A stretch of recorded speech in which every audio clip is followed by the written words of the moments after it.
We've all heard of the opium epidemic that has plagued the United States in recent years. We've even been subjected to a coronavirus pandemic. But did you know that there is also an epidemic that's plaguing our adolescents? That epidemic is called vaping. It is important for us adults to become educated about the danger it can cause our adolescents, and even children who are much younger. There are some statistics that prove that vaping by adolescents is on the rise, and since I have grandchildren whom I want to prevent from vaping, I've read several research articles on the subject. Today, I will present to you some statistics on the dangers of vaping, and later I'm going to share some of the ways we can get our legislatures to strictly enforce the laws they have passed in order to help save many of our teens from vaping dangers. I ask that you hold any questions you may have until the end of my speech, and I will be happy to answer them. My name is Melissa Vaughn, and I will be talking to you today about the dangers of adolescent vaping and what we can do as adults to stop it. Let me first explain what vaping is. Adults need to know the dangers of vaping amongst adolescents because it has become an epidemic in the United States. According to the Center of Disease Control, vaping is the use of e-cigarettes, which are electronic devices that heat a liquid and produce an aerosol or a mix of small particles in the air. They come in many shapes and sizes. Most have battery, a heating element, and a place to hold liquid. E-cigarettes were capitalized in 1965. The first version, an atomic atomizer, was patented in China in 2003.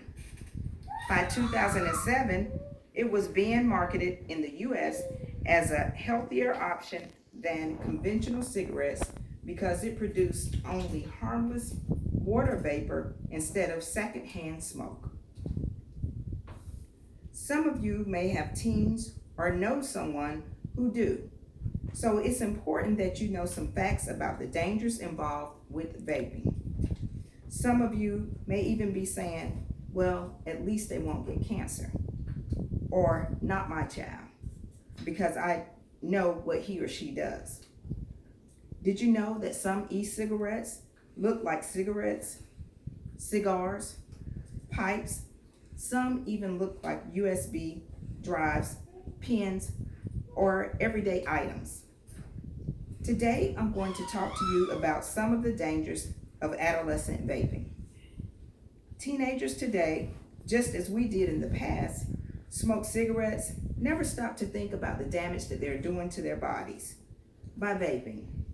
Believe it or not, e-cigarettes can cause just as much or even more harm to our teens than using traditional cigarettes or chewing tobacco. Because the adolescent brain is still developing, vaping can actually cognitive deficits and impairment in memory and an increased impulsiveness. Vaping has become the new normal way to smoke, and we may ask why. Well, for one, e-cigarettes are easily concealed. The pods from the e-cigarettes are made with flavoring that appeal to our adolescents, such as gummy bear flavoring, mint, grape, strawberry, and many adolescents do not know that there is a high concentrate of nicotine in e-cigarettes. Through vaping, nicotine enters into the body, and not only is it highly addictive, it can slow brain development in kids and teens and affect memory, concentration, learning, self-control, attention, and mood. In 2015, the U.S. Surgeon General reported that e-cigarette use among high school students had increased by 900%, and 40% of young e-cigarette users had never smoked regular tobacco. If we don't try to put an end to vaping products getting into the hands of our youth, some of them may die. If there is such damage being done to our youth, what can we do as adults to stop it? The first thing we must do is educate ourselves on the dangers of vaping and how advertisements for e-cigarettes are targeting adolescents. Once we are better informed, we can educate our youth about it to help deter them from trying vaping in the first place, or to help those that are doing it to stop. With more adults learning about the hidden dangers effects vaping can have on our youth, we can then petition our state and federal legislatures to place higher restrictions on the manufacturers of e-cigarettes, especially in their advertising. Remember how adolescents used to use aerosol cans, antifreeze to get high? Kids were dying from that. Vaping is no less dangerous, and in my opinion, vaping is more dangerous. Let's look at how this can prevent more kids from being harmed by vaping. If more adults get involved with educating our youth about the dangers of vaping, we can not only prevent those adolescents we know, but possibly their friends as well.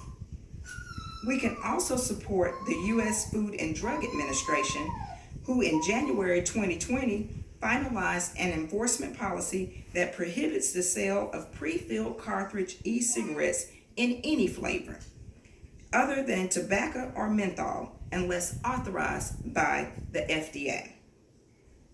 Since the FDA has taken additional steps to prohibit certain companies from selling youth-appealing flavored disposable e-cigarettes and flavored e-liquids without authorization, this can prevent more kids from getting hooked on e-cigarettes. In turn, this will prevent more deaths and illness from plaguing our youth. If us adults don't get better educated about the dangers of vaping has on adolescents, we may lose more children to them than traditional cigarettes. Let's further do our part to help enforce the FDA regulation concerning e-cigarettes being sold to minors by making sure our community stores are adhering to them. Let's better educate ourselves and our youth about the dangers that vaping can cause. If we all take what we've heard today to heart and not put our heads in sand, we can save many of our youth. As I close, I want to remind you that vaping by adolescents in the U.S. has risen over the last few years. The advertising for e-cigarettes is targeting our youth with pod packaging and enticing flavors, which makes vaping so appealing to our adolescents. We must better educate ourselves on the dangers of vaping to our adolescents.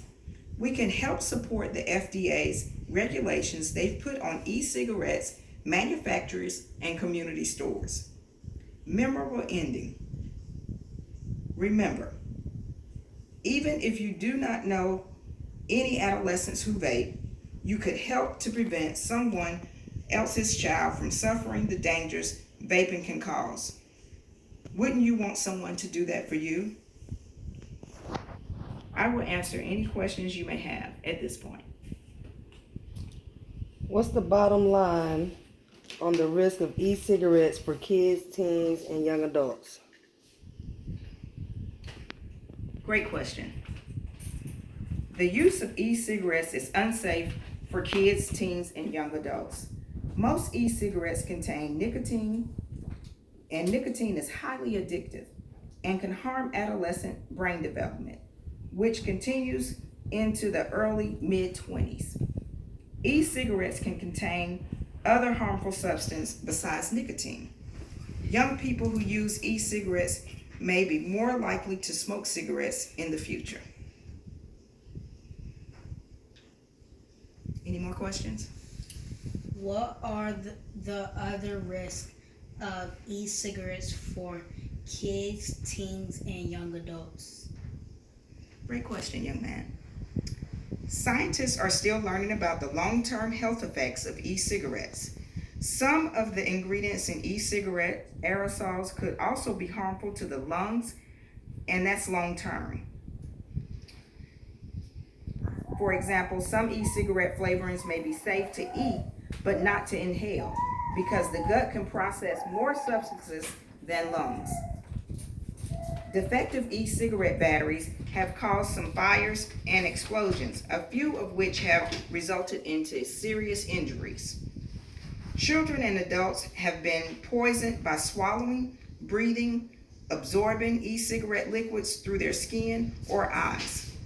Nationally, approximately 50% of calls to poison control centers for e-cigarettes are for kids 5 years of age or younger. And those are kids that are younger than you. If there are no more questions, that would be the end of my speech. Thank you for listening.